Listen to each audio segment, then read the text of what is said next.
Stop for a second. Look at your social media feed. Look at the news.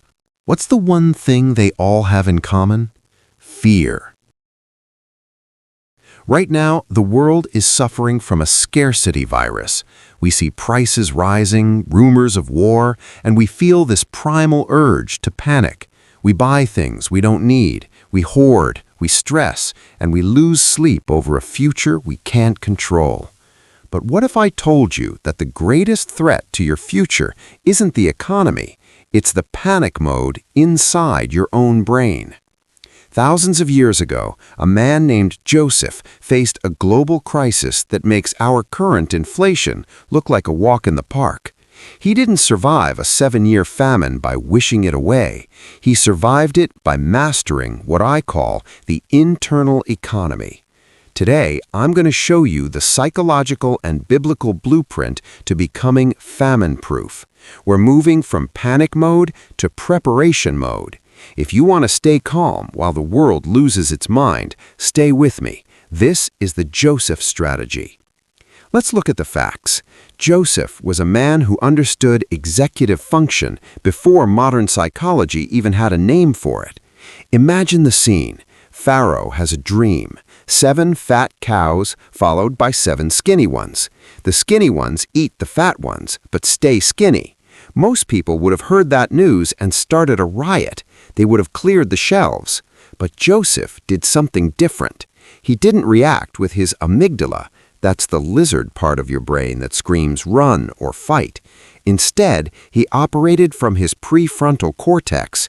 Joseph told Pharaoh, "Let us appoint overseers. Let us take 1/5 of the harvest during the years of plenty and store it."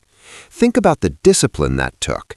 When everyone else was feasting, Joseph was storing. When everyone else was consuming, Joseph was stewarding. This leads us to our first major psychological shift, the move from consumer to steward. Why do we panic buy? Why do we scroll through war news until 2 a.m.? Psychologically, it's called loss aversion. Our brains are hardwired to feel the pain of a loss twice as much as the joy of a gain. When you see an empty shelf, your brain thinks you're going to starve. This is a scarcity heuristic. It shuts down your logic and turns on your survival instincts. But here is the apoplectic truth.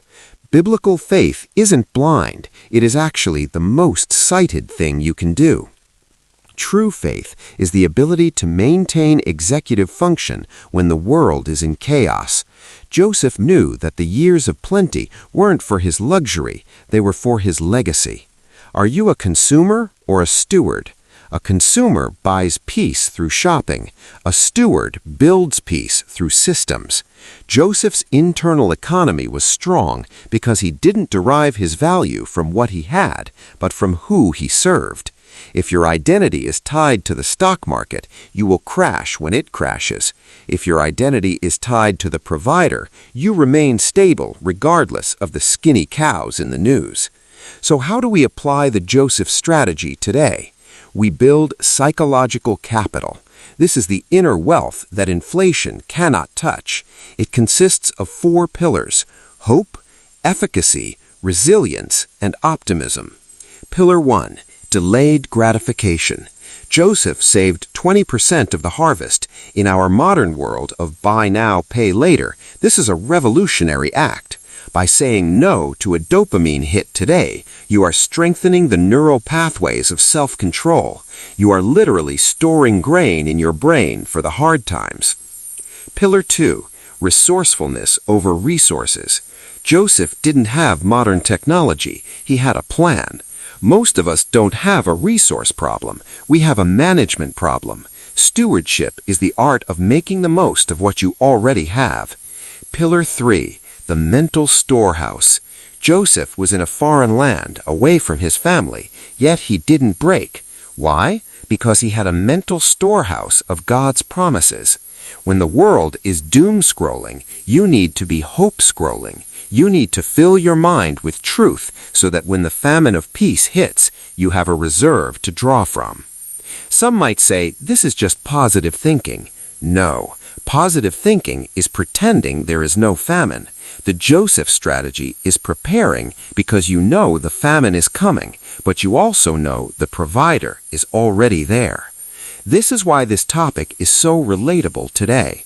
We are living in a time of global shaking, but here is the secret Joseph knew. The famine didn't just happen to Egypt, it happened to his family too, and because Joseph had prepared, he became the very instrument of their salvation. Your preparation isn't just for you. Your internal economy, your calm, your wisdom, your savings, your faith is meant to be a lighthouse for others who are drowning in panic. The world needs Josephs right now. It needs people who aren't fighting for a spot in the breadline, but people who are standing behind the counter, ready to distribute hope. The skinny cows may be coming. The war rumors may grow louder. But remember, you are not a victim of the economy. You are a steward of the king. Your homework for today is 1. Identify one area where you are panic buying or panic scrolling. 2. Shut it down. 3. Start your mental storehouse. Save a little more, pray a little more, and trust a lot more. Master your internal economy, and the external world will lose its power over you. If this message gave you a sense of direction today, hit that subscribe button, because the chaos isn't going away, but you can choose to be the one who stands firm in the middle of it. Stay wise, stay prepared, stay anchored.